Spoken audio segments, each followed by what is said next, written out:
Esse audiobook foi criado para reprodução exclusiva nas redes sociais do canal Simplesmente Freud no YouTube. Caso você esteja ouvindo esse áudio em outro canal, denuncie. Esse canal tem o objetivo de compartilhar a narração de toda a obra de Sigmund Freud com deficientes visuais e estudantes de psicanálise. Observação importante: devido à origem europeia de Sigmund Freud, a pronúncia de nomes, locais ou expressões pode estar errada quando pronunciadas em português. Apoie o canal Simplesmente Freud curtindo, compartilhando e comentando esse áudio. Obrigado, boa leitura. Compêndio da Psicanálise. O ganho teórico. Capítulo 8. O aparelho psíquico e o mundo exterior. Naturalmente, também todas as compreensões e suposições gerais, que apresentamos em nosso primeiro capítulo, foram obtidas pelo cansativo e paciente trabalho pormenorizado do qual demos um exemplo no capítulo anterior. Pode ser que agora sejamos tentados a lançar um olhar abrangente sobre o enriquecimento de nosso saber adquirido por meio desse trabalho e sobre os caminhos que abrimos para avanços posteriores. Ao fazê-lo, pode chamar nossa atenção que tantas vezes tenhamos sido obrigados a nos aventurar além das fronteiras da ciência psicológica. Os fenômenos de que tratamos não pertencem apenas à psicologia, eles também têm um lado orgânico-biológico e, consequentemente, em nossos esforços pela construção da psicanálise, também fizemos significativas descobertas biológicas e não pudemos evitar novas hipóteses biológicas. Porém, para ficarmos de início na psicologia, descobrimos que a delimitação entre a norma psíquica e a anormalidade não é cientificamente viável, de maneira que essa distinção, apesar de sua importância prática, tem apenas um valor convencional. Com isso, fundamentamos o direito de compreender a vida psíquica normal a partir de suas perturbações, o que não seria permitido se esses estados patológicos, as neuroses e psicoses, tivessem causas específicas agindo à maneira de corpos estranhos. O estudo de uma perturbação psíquica, que ocorre durante o sono, passageira, inofensiva e que inclusive serve a uma função útil, colocou em nossas mãos a chave para a compreensão dos adoecimentos psíquicos permanentes e prejudiciais à vida.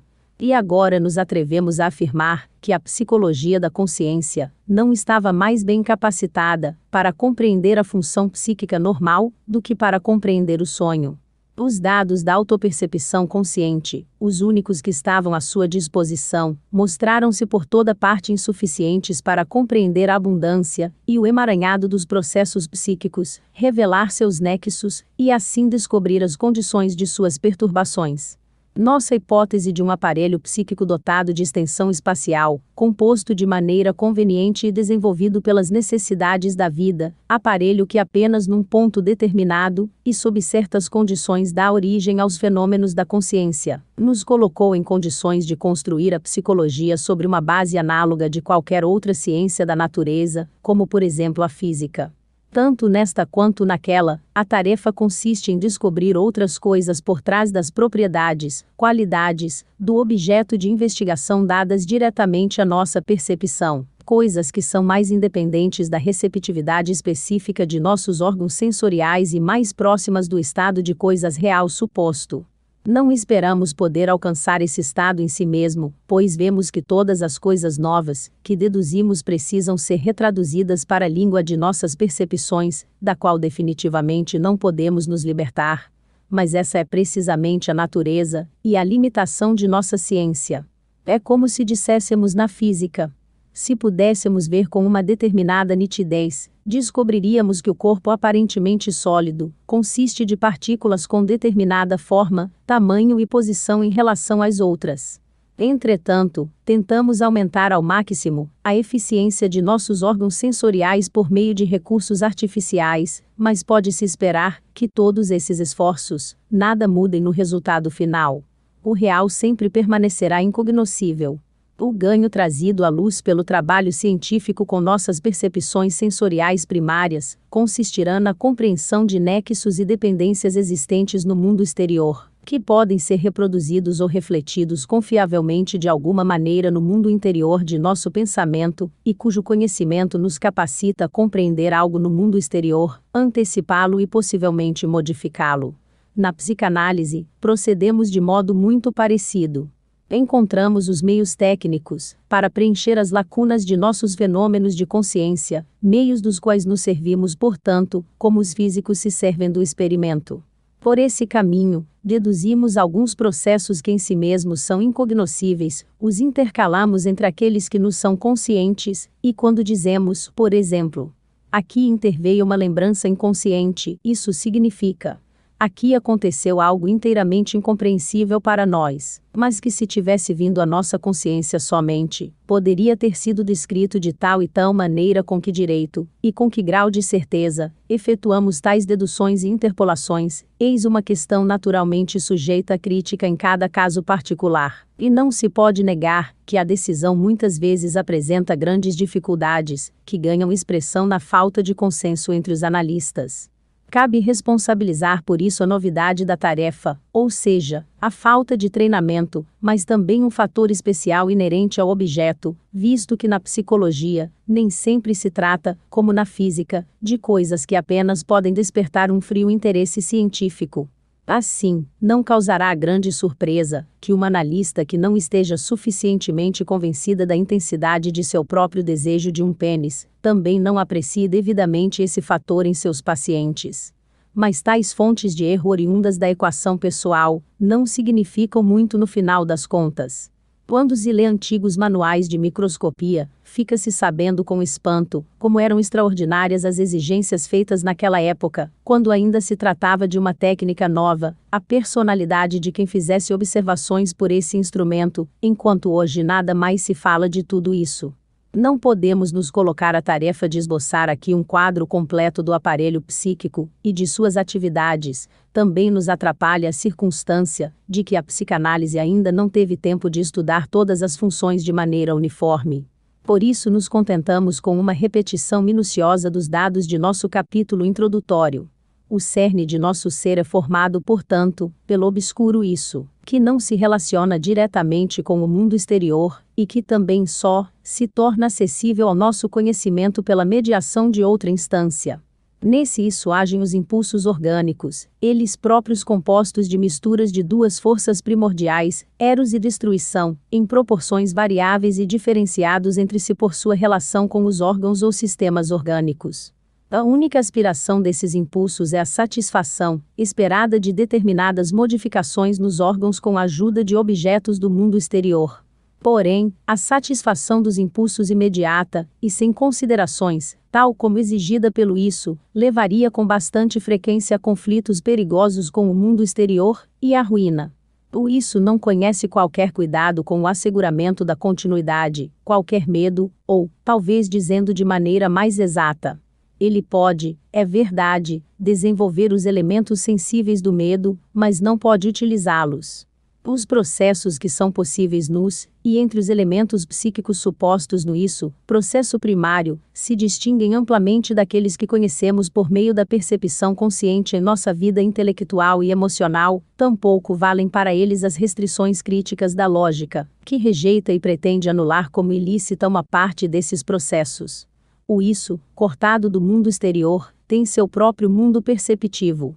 Ele nota com nitidez extraordinária certas modificações em seu interior, em especial as oscilações na tensão de necessidade de seus impulsos, oscilações que se tornam conscientes como sensações da série prazer-desprazer. Contudo, é difícil indicar por que caminhos, e com a ajuda de que órgãos terminais sensíveis se produzem essas percepções.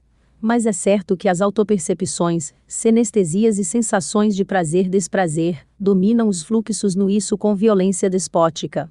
O isso obedece ao implacável princípio de prazer. Mas não só o isso. Parece que também a atividade das outras instâncias psíquicas apenas pode modificar, mas não suprimir, o princípio de prazer, e continua sendo uma questão altamente significativa do ponto de vista teórico, atualmente ainda não respondida, saber quando e como ocorre a superação desse princípio. A ponderação de que o princípio de prazer exige uma diminuição, no fundo talvez uma extinção das tensões de necessidade, nirvana, leva a relações ainda não apreciadas entre o princípio de prazer e as duas forças primordiais, Eros e o impulso de morte. A outra instância psíquica, que acreditamos conhecer da melhor maneira, e na qual mais facilmente reconhecemos a nós mesmos, o assim chamado eu, desenvolveu-se a partir da camada cortical do isso, que por ser adaptada para receber e impedir estímulos se encontra em contato direto com o mundo exterior, a realidade.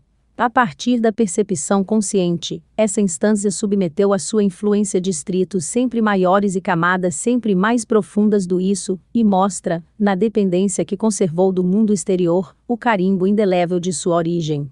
Sua atividade psicológica consiste no fato de elevar os fluxos no isso a um nível dinâmico mais alto, por exemplo, transformando energia livremente móvel em energia ligada, tal como corresponde ao estado pré-consciente. Sua atividade construtiva, no fato de intercalar a atividade do pensamento entre a exigência dos impulsos e a ação de satisfação, a atividade esta que, após orientar-se no presente e aproveitar experiências anteriores, busca adivinhar o sucesso dos empreendimentos pretendidos por meio de ações de teste. Dessa maneira, o eu decide se a tentativa de satisfação deve ser executada ou adiada, ou se a exigência do impulso não tem de ser totalmente reprimida por ser perigosa, princípio de realidade. Assim como isso tem em vista exclusivamente o ganho de prazer, da mesma forma o eu é dominado pela consideração quanto à segurança. O eu colocou a si mesmo a tarefa da autoconservação, que o isso parece negligenciar. Ele se serve das sensações de medo, como de um sinal que indica perigos que ameaçam sua integridade. Visto que marcas mnêmicas podem se tornar conscientes da mesma forma que percepções, em especial por meio de sua associação com restos linguísticos, existe aqui a possibilidade de uma confusão que levaria a uma interpretação errônea da realidade. O eu se protege dessa confusão pela instauração da prova de realidade, que, de acordo com as condições do estado de sono, pode ser suspensa no sonho. Perigos ameaçam o eu, que quer se impor num ambiente de forças mecânicas prepotentes, em primeiro lugar a partir da realidade externa, mas não apenas daí. O próprio isso é uma fonte de perigos semelhantes, e, para ser mais preciso, com duas justificativas diferentes. Em primeiro lugar, intensidades impulsionais desmedidas podem danificar o eu de maneira semelhante aos estímulos desmedidos do mundo exterior. É verdade que não podem aniquilá-lo, mas podem destruir a organização dinâmica que lhe é própria, transformar o eu novamente numa parte do isso. Em segundo lugar, a experiência pode ter ensinado ao eu que a satisfação de uma exigência impulsional em si mesma não intolerável implicaria perigos no mundo exterior, de maneira que tal gênero de exigência impulsional se transforma ela própria em perigo. O eu luta, portanto, em duas frentes. Ele precisa defender sua existência contra um mundo exterior, que o ameaça com a aniquilação, como também contra um mundo interior demasiado exigente. Ele emprega os mesmos métodos de defesa contra ambos, mas a defesa contra o inimigo interior é especialmente deficiente. Em consequência da identidade original e da íntima convivência posterior, é difícil escapar aos perigos interiores. Eles permanecem como ameaças, mesmo que possam ser contidos temporariamente. Vimos que o eu fraco e inacabado do primeiro período da infância é permanentemente prejudicado pelos esforços que lhe são impostos para se defender dos perigos próprios desse período da vida. Contra os perigos com que o mundo exterior a ameaça, a criança é protegida pelo cuidado dos pais. Ela paga por essa segurança com o medo da perda do amor, que iria expô-la, desamparada, aos perigos do mundo exterior. Tal fator manifesta sua influência decisiva sobre o desfecho do conflito, quando o menino vai parar na situação do complexo de Édipo, em que se apodera dele a ameaça, a seu narcisismo pela castração, ameaça essa reforçada desde as épocas pré-históricas. Dominada pela cooperação de ambas as influências, o perigo real atual e o perigo recordado, filogeneticamente fundamentado, a criança empreende suas tentativas de defesa, recalcamentos, que, adequadas para o momento, no entanto se mostram psicologicamente insuficientes, quando a posterior revivescência da vida sexual reforça as exigências impulsionais outrora rejeitadas. A consideração biológica precisa então explicar que o fracassa na tarefa de dar conta das excitações do primeiro período sexual, enquanto seu inacabamento não o capacita para tanto. Nesse atraso do desenvolvimento do frente ao desenvolvimento da libido, reconhecemos a condição essencial da neurose, e não podemos nos esquivar à conclusão de que a neurose poderia ser evitada se essa tarefa fosse poupada ao eu infantil, ou seja, se a vida sexual infantil fosse permitida livremente, como acontece entre muitos primitivos. É possível que a etiologia dos adoecimentos neuróticos seja mais complicada do que foi exposta aqui, pelo menos, selecionamos então uma parte essencial do enodamento etiológico. Tampouco podemos esquecer as influências filogenéticas, que de alguma maneira, estão representadas no isso sob formas ainda não compreensíveis para nós, e que naquele primeiro período certamente, agirão mais fortemente sobre o do que mais tarde. Por outro lado, começamos a compreender que uma contenção do impulso sexual tentada tão prematuramente, uma tomada de partido tão resoluta do jovem ou a favor do mundo exterior em oposição ao mundo interior, tal como ocorre pela proibição da sexualidade infantil, não pode ficar sem efeito sobre a posterior disposição do indivíduo para a cultura. As exigências impulsionais afastadas da satisfação direta são forçadas a tomar novos caminhos, que levam à satisfação substitutiva, e podem, durante esses rodeios, ser dessexualizadas, afrouxar a ligação com suas metas impulsionais originais. Com isso antecipamos a afirmação de que muito do nosso altamente estimado patrimônio cultural foi adquirido à custa da sexualidade, por meio da restrição das forças impulsoras sexuais. Se até aqui tivemos de ressaltar repetidamente que o eu deve sua origem, bem como suas características adquiridas mais importantes, a relação com o mundo exterior real, então nos preparamos para admitir que os estados patológicos do eu, em que ele volta a se aproximar ao máximo do isso, se justificam pela supressão, ou pelo afrouxamento dessa relação com o mundo exterior. Harmoniza-se muito bem com isso o fato de a experiência clínica nos ensinar que o motivo para a irrupção de uma psicose seja, ou que a realidade se tornou insuportavelmente dolorosa, ou que os impulsos adquiriram um reforço extraordinário, o que, considerando as exigências rivalizantes do isso e do mundo exterior feitas ao eu, necessariamente atinge o mesmo efeito. O problema da psicose seria simples e transparente se o desligamento do eu em relação à realidade fosse inteiramente viável. Mas isso parece acontecer apenas raras vezes, talvez nunca. Mesmo a respeito de estados que se afastaram tanto da realidade do mundo exterior quanto uma confusão alucinatória, amência, fica-se sabendo, através da comunicação dos pacientes após o restabelecimento, que naquele período, num canto de suas almas, conforme eles se expressam, mantinha-se escondida uma pessoa normal que, como um observador imparcial, permitia o fantasma da doença passar diante dela. Não sei se podemos supor que isso seja universalmente assim, mas posso relatar coisas parecidas sobre outras psicoses, que transcorreram de maneira menos tempestuosa. Lembro-me de um caso de paranoia crônica em que, após cada ataque de ciúme, um sonho trazia ao conhecimento do analista a figuração correta do motivo, inteiramente isenta de delírios. Resultava assim interessante oposição de que, enquanto normalmente deduzimos dos sonhos do neurótico, o ciúme estranho à sua vida de vigília, no caso desse psicótico, o delírio dominante durante o dia fosse corrigido pelo sonho. Provavelmente podemos supor como universalmente válido que aquilo que aconteceu em todos esses casos seja uma cisão psíquica. Formaram-se duas atitudes psíquicas em vez de uma única. Uma que leva a realidade em conta, a normal, e outra que, sob influência dos impulsos, separa o eu da realidade. Ambas subsistem uma ao lado da outra. O desfecho depende de sua intensidade relativa. Se a última é, ou se torna mais forte, está dada com isso a condição para a psicose. Invertendo-se a relação, resulta uma cura aparente da doença delirante. Na realidade, ela apenas recuou ao inconsciente, assim como é preciso concluir de inúmeras observações, que o delírio se encontrava pronto há muito tempo antes de irromper de maneira manifesta. O ponto de vista, que postula uma cisão do eu em todas as psicoses, não poderia reivindicar tanta consideração, se não se mostrasse correto em outros estados mais parecidos com as neuroses, e, por fim, nestas mesmas. Fiquei convencido disso inicialmente em casos de fetichismo. Essa normalidade, que pode ser incluída entre as perversões, se baseia, como é sabido, no fato de o paciente, quase sempre masculino, não reconhecer a falta de pênis da mulher, falta que lhe é altamente indesejada como prova da possibilidade de sua própria castração. Por isso ele desmente a própria percepção sensorial, que lhe mostrou a ausência do pênis nos genitais femininos, e se aferra à convicção oposta. Porém, a percepção desmentida não permaneceu inteiramente sem influência, pois afinal ele não tem coragem de afirmar que realmente viu um pênis.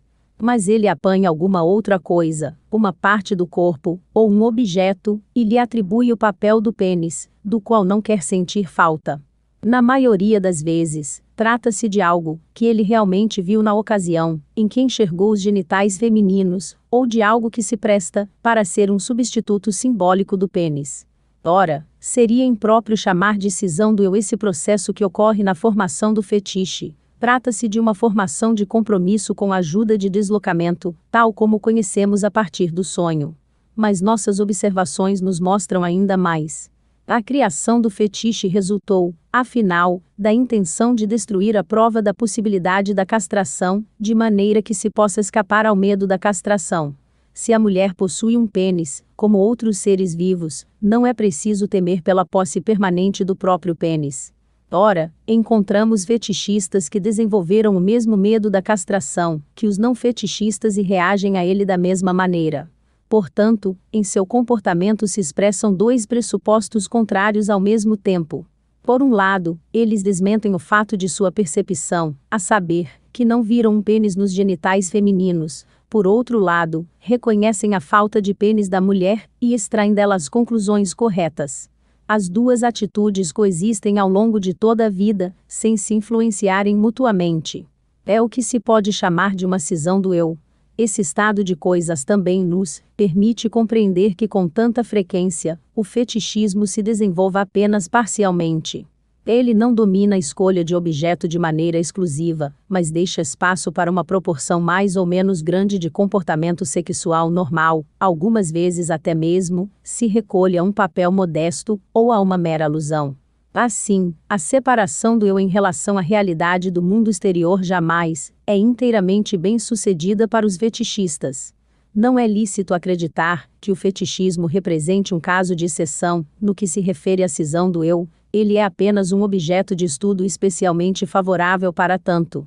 Retomemos a indicação de que o eu infantil, sob o domínio do mundo real, afasta exigências impulsionais desagradáveis por meio dos assim chamados recalcamentos. Nós a complementamos agora mediante a constatação adicional de que no mesmo período de vida o eu se encontra com bastante frequência na situação de se defender de uma exigência do mundo exterior sentida como desagradável, o que ocorre por meio do desmentido das percepções, que dão notícia dessa exigência da realidade. Tais desmentidos ocorrem com bastante frequência, não apenas no caso de fetichistas, e, onde quer que nos encontremos na situação de estudar tais desmentidos, eles se mostram como providências pela metade, como tentativas incompletas de separar-se da realidade. A recusa é complementada toda vez por um reconhecimento. Sempre se produzem duas atitudes opostas, independentes entre si, que resultam no estado de coisas de uma cisão do eu. Outra vez, o resultado depende de qual das duas consegue se apoderar da maior intensidade. Os fatos da cisão, do eu que aqui descrevemos não são tão novos e estranhos, como podem parecer de início. Que em relação a um determinado comportamento, existam duas atitudes diferentes na vida psíquica da pessoa, opostas entre si e independentes uma da outra, é, afinal, uma característica geral das neuroses, só que então uma pertence ao eu, e a oposta, na condição de recalcada, ao isso.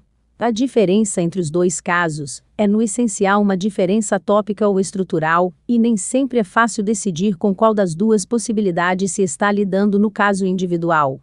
Porém, o elemento comum importante entre ambas reside no seguinte: não importando que o eu empreenda em seus esforços defensivos, quer ele pretenda desmentir uma parte do mundo exterior real, ou rejeitar uma exigência impulsional do mundo interior, jamais o sucesso é completo, total. Sempre resultam disso duas atitudes opostas, das quais também a derrotada, a mais fraca, leva a consequências psíquicas. Para concluir, só falta indicar o quão pouco de todos esses processos se torna conhecido para nós por meio da percepção consciente. Esse audiobook foi criado para reprodução exclusiva nas redes sociais do canal Simplesmente Freud no YouTube. Caso você esteja ouvindo esse áudio em outro canal, denuncie.